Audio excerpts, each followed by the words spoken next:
الذين اصطفى أما بعد فأعوذ بالله من الشيطان الرجيم بسم الله الرحمن الرحيم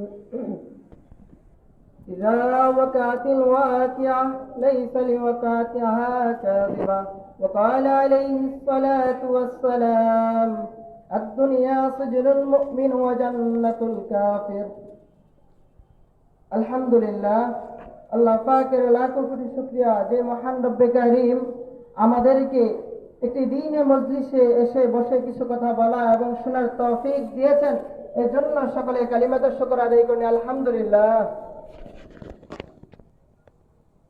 আমি আপনাদের সম্মুখে একটি আয়াত তেলাওয়াত করেছি এবং একটি হাদিস তেলাওয়াত করেছিলাম। এই হাদিসের মারজা হচ্ছে আদ-দুনিয়া সিজনুল মুমিন ওয়া জান্নাতুল কাফির, অর্থাৎ দুনিয়াটা হচ্ছে মুসলমানদের জন্য কয়েদখানা, ওয়া জান্নাতুল কাফির, আর কাফেরদের জন্য হচ্ছে বেহেশতখানা।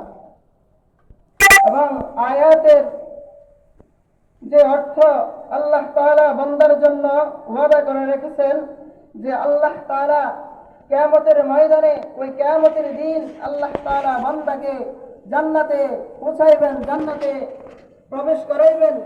বলতেছে যারা দুনিয়াতে ভোগ বিলাসে থাকবে, দুনিয়ার আরাম আয়েশের ভিতরে থাকবে, দুনিয়াতে বড় বড় অট্টালিকা, বড় বড় দালান কোঠা করবে, কিন্তু তারা আল্লাহ তাআলার হুকুমের উপরে থাকবে না।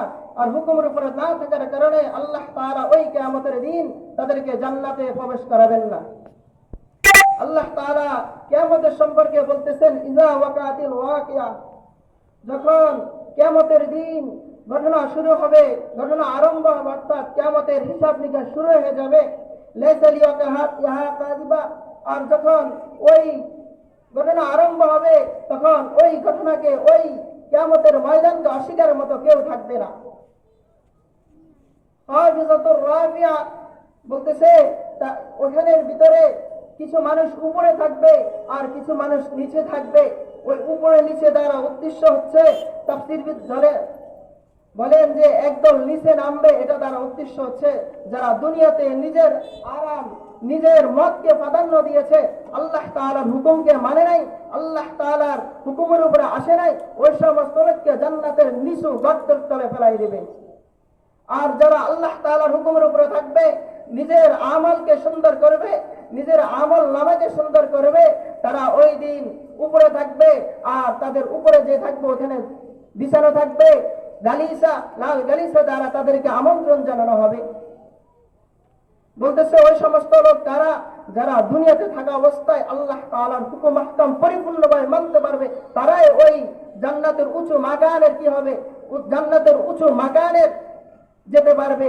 আর যারা দুনিয়াতে নিজের মতকে, নিজের ব্যবসাকে, নিজের মতকে প্রাধান্য দিয়েছে, ব্যবসাকে প্রাধান্য দিয়েছে, নামাজের সময় ব্যবসাতে ছিল, নামাজের সময় সে নিজের কাজকে প্রাধান্য দিয়েছে, নামাজের সময় আল্লাহ তাআলা ডাক দিয়েছেন, বলতেছে মুয়াজ্জিন ডাকতেছে আল্লাহু আকবার, বলে আল্লাহ বড়, কিন্তু আমি মানুষ, আমি মানব জাতি, আমি আল্লাহ তাআলার এই বড়কে সাড়া না দিয়ে আমি বড় মনে করতেছি আমার ব্যবসাকে, আমি বড় মনে করতেছি আমার জমিনের কাজকে, আমি বড় মনে করতেছি আমার চাকরিকে। বলতেছে আল্লাহ তাআলার আমলের সাথে, আল্লাহ তাআলার হুকুমের সাথে কোনো ব্যক্তি যদি দুনিয়ার কোনো কিছু সীমাবদ্ধ করে, দুনিয়ার কোনো কিছুর সাথে অপভোগ করে, তাহলে আল্লাহ তাআলা তার থেকে ওই জিনিসটা নিয়ে নেবে।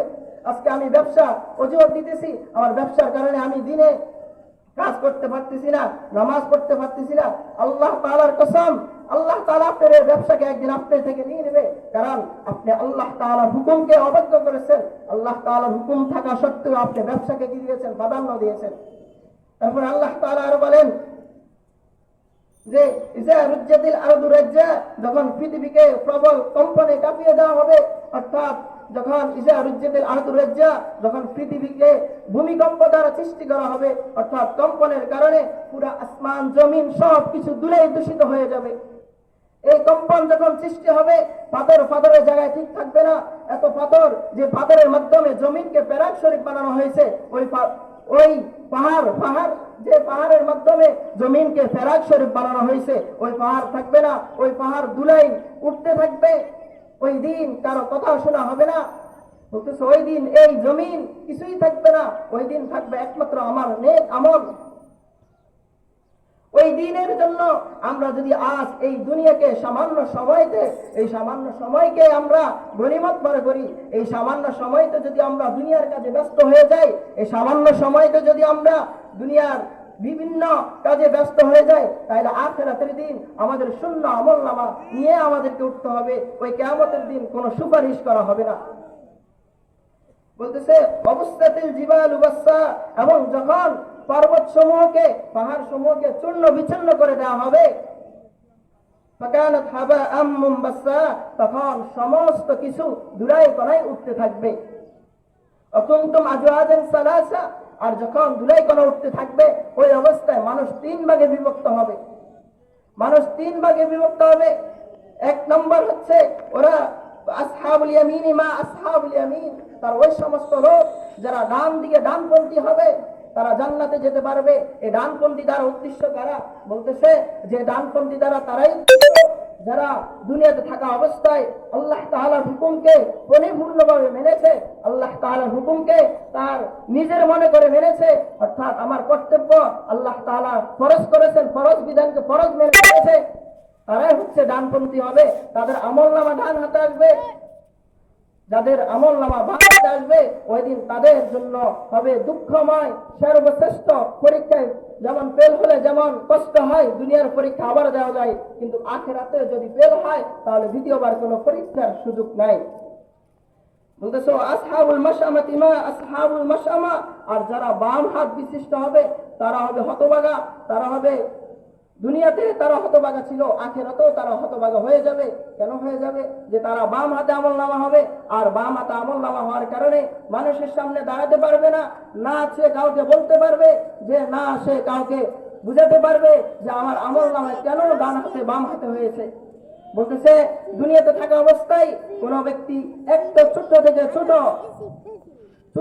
ছোট গুনাহ যদি কোনো ব্যক্তি করে, ওই গুনাহগুলা লেখা হয়, এবং ছোট থেকে ছোট যদি নেকের কাজ করে, ওই নেকের কাজগুলো লেখা হয়। ওই খাতা, ওই যে আমি যত কথা বলবো, যত কিছু করব, ওই সবগুলা আমার লেখা হয়ে যাচ্ছে। একদিন ওই খাতা খোলা হবে, ওই খাতা খোলা হইলে ওই দিন আমার